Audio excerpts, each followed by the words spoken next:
एक सर्दी भरी शाम थी। चुनू एक गरीब आदमी पास के जंकयार्ड में काम कर रहा था। वहीं उसे एक रेतीले रंग का ताबूत मिला। उसका पुराना और दिलचस्प रूप देखकर चुनू सोचने लगा, शायद इसमें कोई खजाना होगा, लेकिन चाहे वह कितनी भी कोशिश कर ले, ताबूत हिलता भी नहीं था। जिद में आकर चुनू उस ताबूत को खींचकर रेस्टोरेंट ले आया। कमरे में सब लोग उत्सुकता से इकट्ठा हुए, यह देखने के लिए कि क्या चुनू ताबूत खोल पाएगा। मगर सारी कोशिशें बेकार गईं। सबने इसे अजीब चीज मानकर रात का खाना खाया और सो गए। रात को चुनू एक हल्की चमक से जाग गया, जो ताबूत से निकल रही थी। उत्सुक होकर उसने ताबूत को छुआ। अचानक एक चमकदार रोशनी के साथ ताबूत से एक छोटी सी किताब निकली, जो प्राचीन मंत्रों से भरी हुई थी। चुनू खुद को रोक नहीं पाया और उन शब्दों को जोर से पढ़ दिया। कमरे में तेज रोशनी फैल गई। रोशनी के खत्म होने पर एक मम्मी सफेद कपड़ों में लिपटी खड़ी थी। डर से कांपते हुए चुनू ने मम्मी को मंत्र पढ़ते सुना, जो उसे एक जिंदा मम्मी में बदल रहा था।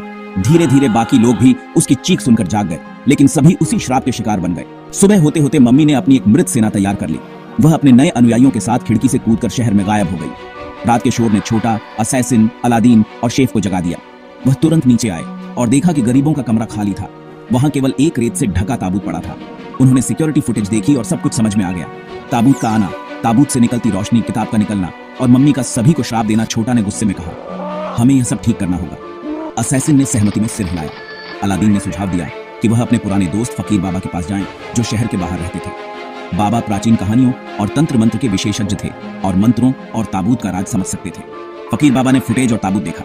उनका चेहरा उदास हो गया। उन्होंने कहा, यह सब अंकरा का काम है, जो एक प्राचीन जादूगर था। उसे एक ताबूत में कैद किया गया था, जब तक कि कोई उसके मंत्र पढ़कर उसे आजाद न कर दे। उसे हराने के लिए तुम्हें उसकी किताब चुरानी होगी और मंत्र को उल्टा करना होगा।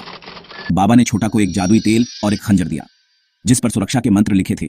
ये उसे कमजोर करेंगे, लेकिन ध्यान रखना, उसकी सेना के साथ वह और ताकतवर हो जाता है। टीम ने मम्मी और उसकी सेना को शहर के बाहर एक पुराने गोदाम में ढूंढ निकाला। अंदर गरीब लोग अब मम्मी बन चुके थे और अपने मास्टर की रक्षा कर रहे थे। असैसिन ने एक रणनीति बनाई। वह और छोटा मम्मी की सेना को भटकाएंगे।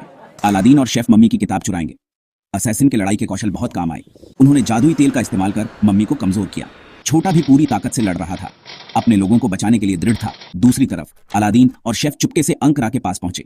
अंकरा एक अस्थायी सिंहासन पर बैठा किताब पकड़े मंत्र पढ़ रहा था। शेफ ने अपने रसोई के मसालों से एक छोटा सा आग लगाकर ध्यान भटकाया। इसका फायदा उठाकर अलादीन ने किताब चुरा ली। छोटा ने उल्टा मंत्र जोर से पढ़ा। मम्मी उसे रोकने के लिए उसकी तरफ दौड़ी, लेकिन मंत्र पूरा होते ही एक शक्तिशाली ऊर्जा फैल गई, जिसने अंकरा और उसकी सेना को नष्ट कर दिया। सभी श्रापित आत्माएं मुक्त हो गई और अंधेरा उन्हें छोड़कर चला गया। रेस्टोरेंट में लौटे लोग भ्रमित थे, लेकिन सुरक्षित थे। छोटा, असैसिन, अलादीन और शेफ ने मिलकर कमरे को ठीक किया और सबको सुरक्षित महसूस कराया। छोटा ने ताबूत को शहर से दूर दफन करवाया, जहां फकीर बाबा ने उसका श्राप स्थायी रूप से बंद कर दिया। रेस्टोरेंट का माहौल फिर से सामान्य हो गया, लेकिन रेतीले ताबूत की कहानी एक दास्तान बन गई, जिसे छोटा और उसकी टीम हमेशा सुनाते रहेंगे। धन्यवाद दोस्तों, और अगर आपको ये कहानी पसंद आई हो तो लाइक और सब्सक्राइब करना ना